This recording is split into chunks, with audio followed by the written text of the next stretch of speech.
Introduce yourself and your film. I'd love to, when you say what your film is, a little bit about the genesis of it. It could be either what inspired it or just some stuff you were thinking about at the time. So cool. Hi, I'm Mangione-Smith, the director of Annihilator.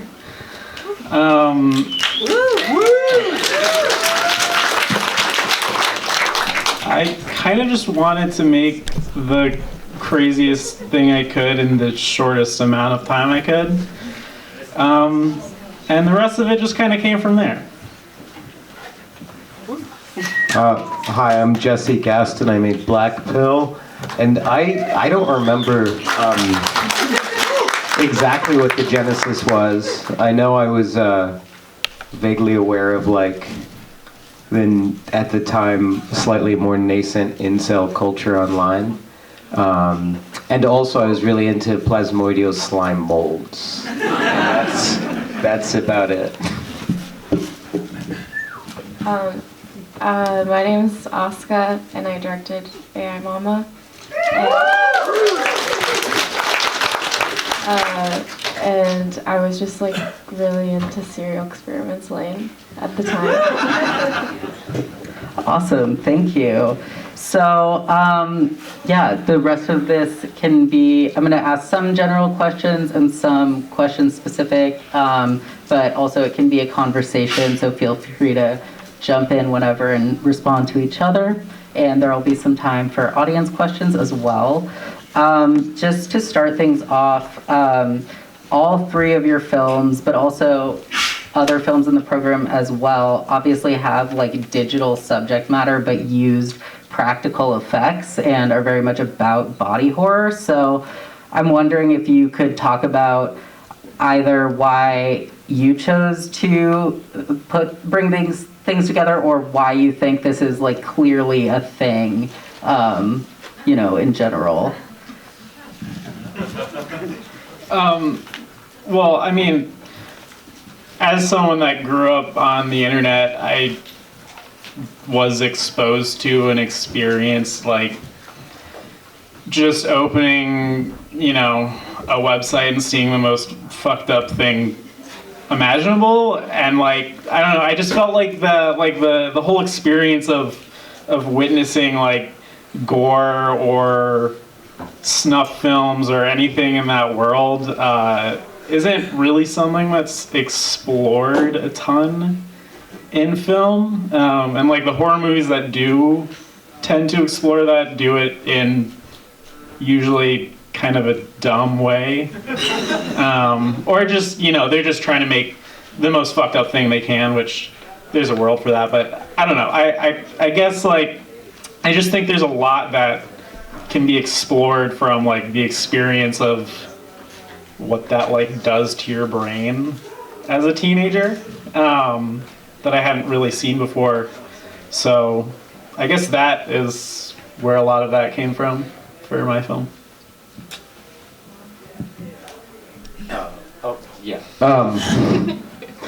Yeah, I guess for me it was like, in a sense, like character world and like culture driven, because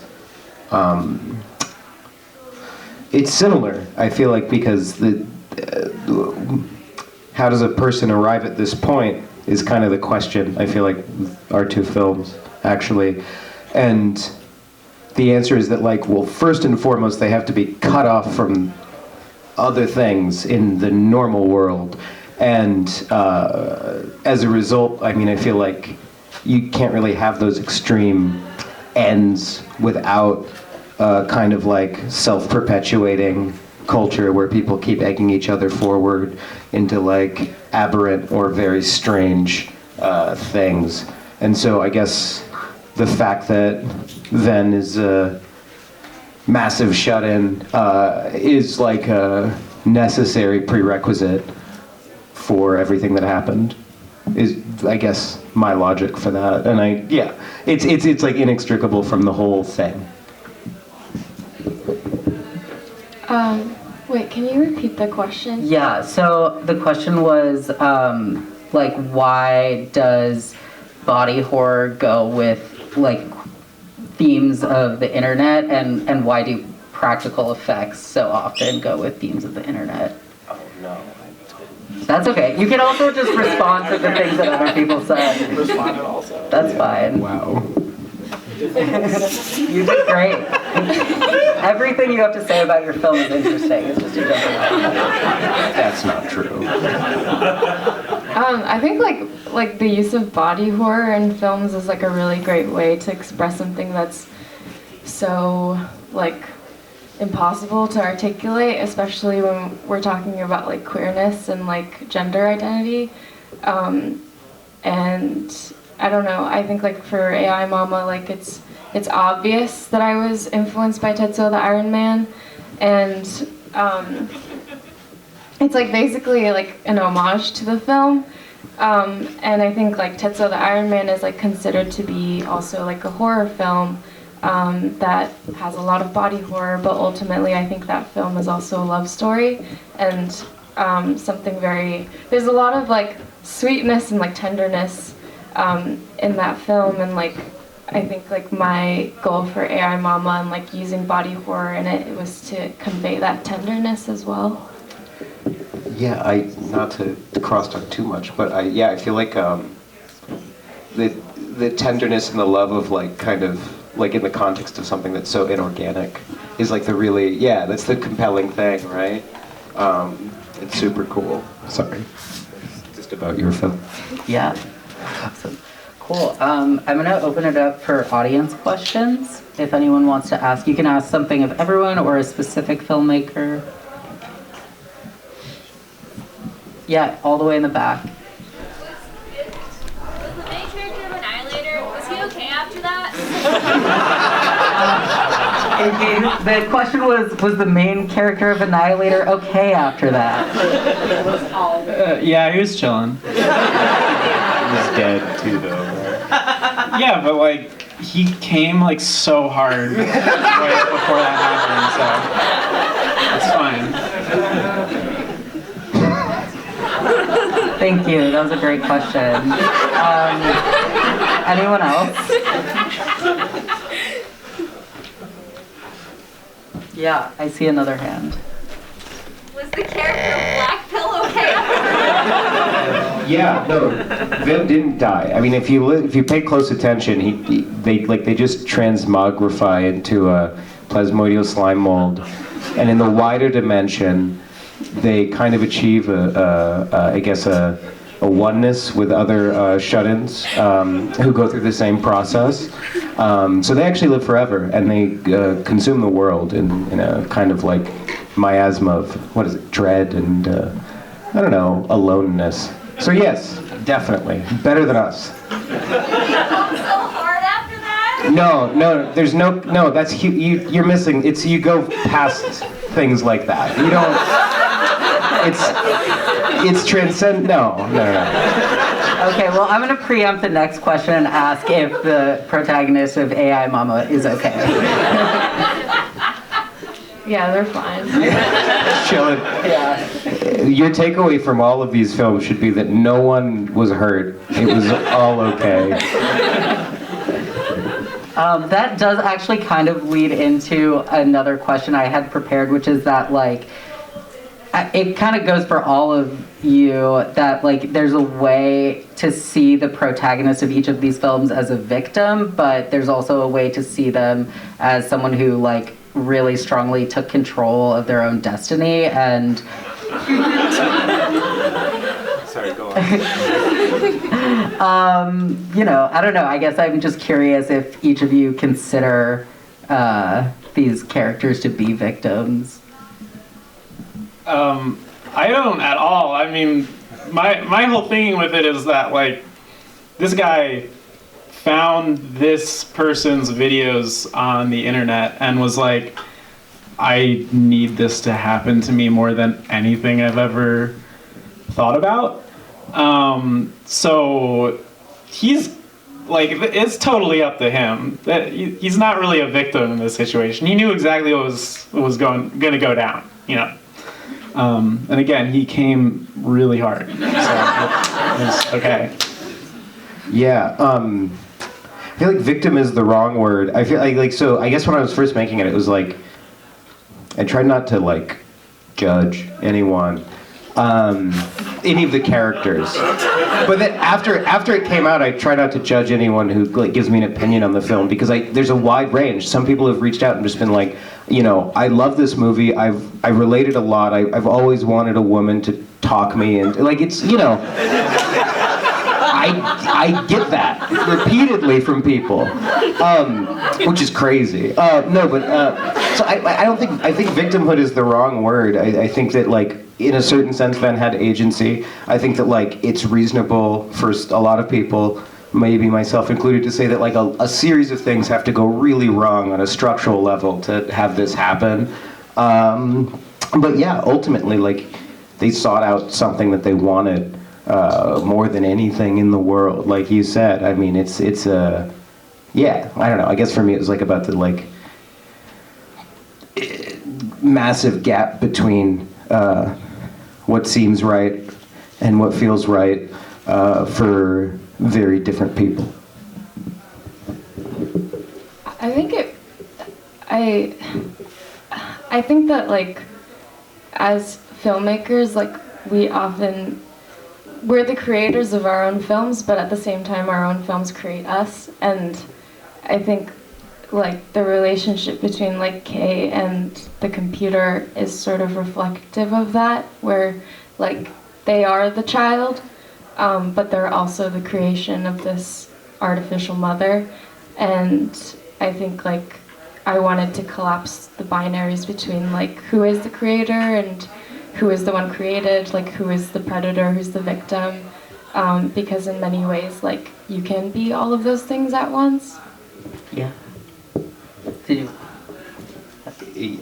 Yeah, no, I think that said a lot. What I wanted to add was just the yeah, I feel like in as much as Ven is a victim, they're also, I think you said the word perpetrator, they're also responsible for any aberrance, right? I mean, that's, I guess, something that I wanted to keep in mind, like the idea of like guilt and innocence and the like kind of difficulty of, yeah. Totally. Yeah, actually, Asuka, what you said made me think of another thing I wanted to ask you about, which is that like your film, I know, was a very collaborative process, and what you said about like the film makes you, that seems to indicate something about how you work with your collaborators. So yeah, I was just wondering if you could speak to that. I feel very spoiled by my friends, because I think like we work together on like pretty much all of each other's projects, and that's kind of been the way that we've created Total Blur as like a film collective.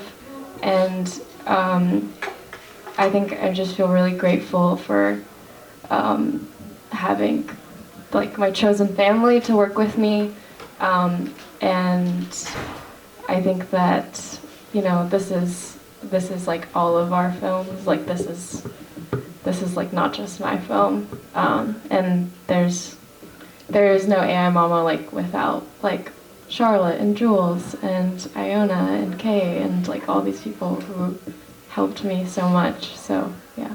Hell yeah. Shout out all those people that are here right They're right now. there. And Matt is up there too.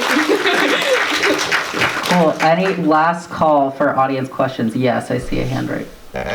Yes, you. Okay, my name is Tian. I have a question for Asuka.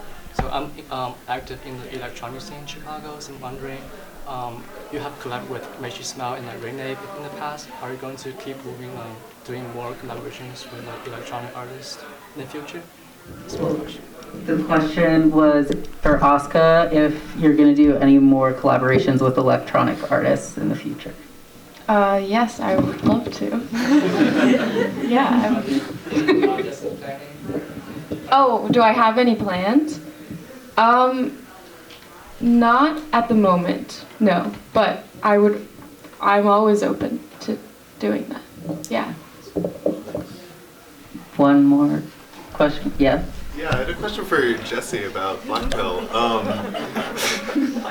laugh. There's this sort of like, you know, the scene at the end where you have the editors, right, seems to thematize the thought that there's this voyeuristic pleasure that's being taken by other people who aren't participating in the sort of ritual, right, in observing this, right? Yeah. So I'm curious if you could say more about, like, the role of, like, you know, libidinal voyeurism in this, and how this is sort of like a desire born of this kind of voyeuristic. Yeah, the question was about the role of libidinal voyeurism, and how, I guess I would say, like, yeah, like it's like a kind of like recursive process, right? Like, it's just like Debo says towards the end of that middle scene, or actually, sorry, it's the other editor, Coop. Freak sees obliterations, freak wants obliteration, freak gets obliteration, and the cycle keeps on. And so it's like it's a cyclical process in as much as, like, you see the videos, you want to be in the videos. It's the same thing as, like, your shit, right? Like, where it's like the videos exist and so the fetish exists. The videos only exist because of the fetish, and it only really makes sense once it's already started happening. And while that makes it sound like an impossible thing, I feel like that's how everything culturally functions now, right? Like, you just get this, like, kind of pouring over, flipping through intensification of the same things that don't make sense without, like, a ready and willing public to consume the product of the processes. Cool. Okay, we have time for one more question from the audience. Yeah, in the back. Hi, I had a question for all the filmmakers. Was there anything in the process of making these films, either something from the scripting stage or anything that was shot that didn't make it into the final pieces that you either miss or felt like, I don't know, anything, more generally ways things changed over the process? The question is for all of the filmmakers, if there's anything that ended up being left out of the films or something significant that changed in the process. That's actually kind of a funny question for me, because, like, this pretty much is almost exactly how I first imagined it. And it's funny for me because, like, the whole time that I was, like, coming up with it and, like, writing the script at first, I was, like, terrified because it just packs a lot into, like, 8 minutes. I don't know, I guess the entire time that I was making it, I was like, am I just trying to, like, jam every fucking thing I can into 8 minutes? But I feel like it kind of ended up working out fine.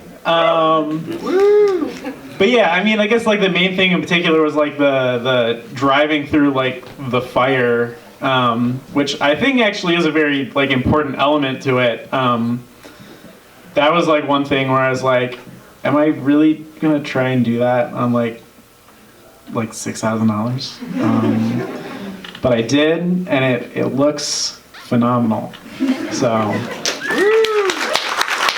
yeah. So yeah, it basically was how I thought of it at first. Yeah, and my personal feelings of shortcoming aside, I think that I did all the things that I was thinking of. I had, like, wider, vague ideas about the world that it takes place in. The one thing is that, like, a really small smidge of footage got corrupted, and there's, like, a weird cut. And if I pointed it out to you, you'd be able to notice it forever, which I do. And so there's, like, 2 lines of dialogue missing in the middle scene, and so that's what's missing now. In the editor's scene. In the editor's scene, yeah. It's rough. It's rough to see. I didn't see it, though. I left the room. And that's my answer.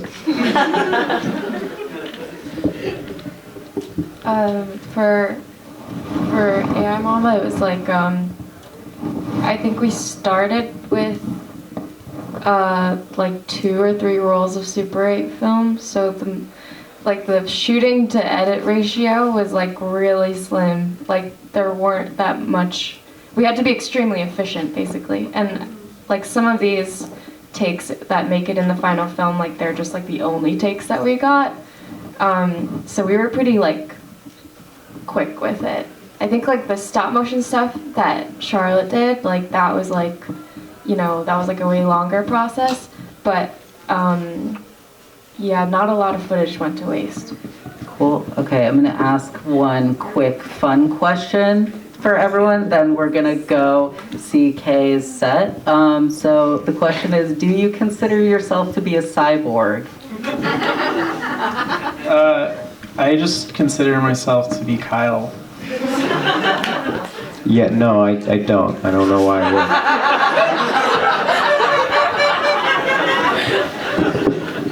I think like some days I do, but other times I don't, you know. It's like how I'm Awesome. Thank you so much, everyone. Thanks for